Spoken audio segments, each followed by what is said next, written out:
ধূমকেতু ট্রেলার লঞ্চের অনুষ্ঠানে ব্লক থেকে আনব্লক, আনফলো থেকে ফলো, তারপর বন্ধুত্ব আর সব শেষে একসঙ্গে নাচ।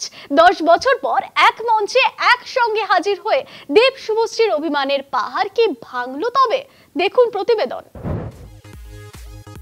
সোমবার নজরুল মঞ্চে লঞ্চ হলো ধূমকেতু ট্রেলার। 9 বছর পর মুক্তি পাচ্ছে ধূমকেতু।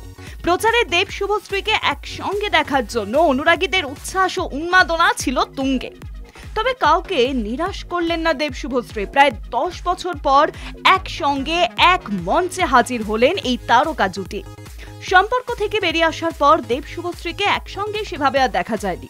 ধূমকেতুর প্রচারে তাই দুজনকে একসঙ্গে দেখা যাবে কিনা এই নিয়ে দর্শকদের মধ্যে সংশয় ছিল, কিন্তু সব আশঙ্কাকে দূরে সরিয়ে রেখে দেব শুভশ্রী এক মঞ্চে হাজির হলেন।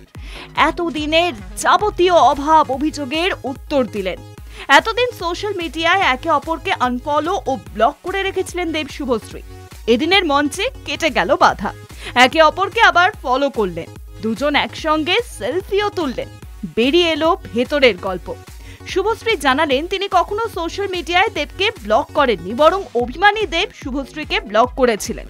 শুধু তাই নয়, শুভশ্রী দেবকে বন্ধু হওয়ার কথাও বলেছেন।